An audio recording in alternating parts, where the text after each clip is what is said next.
Hello mga kananay! Narinig mo na ba ang Sudden Infant Death Syndrome? Kung hindi pa, pag-usapan natin yan sa video na ito. Ganito ka rin ba? Yung palagi mong chinecheck kung humihinga pa si baby. Yung kapag matagal na siyang tulog, napapa-overthink ka kaya i-check mo kung okay naman siya. Pagagalawin mo pa siya para lang makasigurado. Nakakapraning no? Pero okay lang naman maging praning basta safe si baby.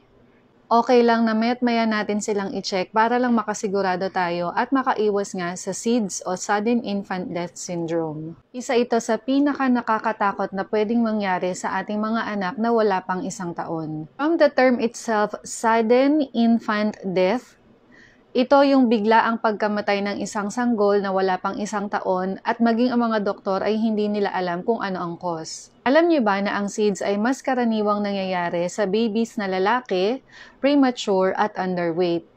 Mas mataas din ang tsansa na mangyari ito sa mga babies na ang mga nanay ay naninigarilyo, umiinom ng alak at nagtitake ng drugs nung pinagbubuntis pa sila. Pero take note nanay, SIDS can happen to any baby. Kahit gaano pa ka-healthy ang babies natin, kahit gaano ka pa ka-healthy nung pinagbubuntis mo sila, it could happen. At wala namang nanay ang gugustuhin mangyari ito pero hindi natin to mapipigilan. Pero syempre, may mga bagay tayo na pwedeng gawin para bumaba ang tsansa na mangyari ito sa ating anak. Una, siguraduhin natin na nakatihaya si baby kapag nakahiga sila o bago matulog, hindi dapat nakatagilid o nakadapa. Iwasan din natin ang pagsusuot ng sobrang higpit na damit para hindi sila mahirapang huminga. Dapat din, hindi natin ihihiga si baby sa sobrang lambot na higaan gaya ng comforter o kaya naman ay unan o sobrang lambot na kama. Siguraduhin din natin na walang anumang bagay ang pwedeng makaharang sa mukha ni baby kapag natutulog ito.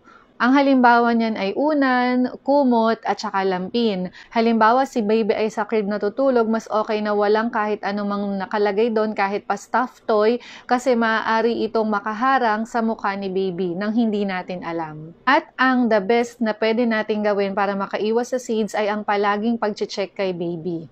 Okay lang mapuyat, okay lang na praning tayo. Ang mahalaga, sigurado tayo na safe si baby dahil na-check natin siya from time to time. Yun lamang po mga kananay, sana po ay nakatulong ito sa inyo. Stay safe and God bless you all.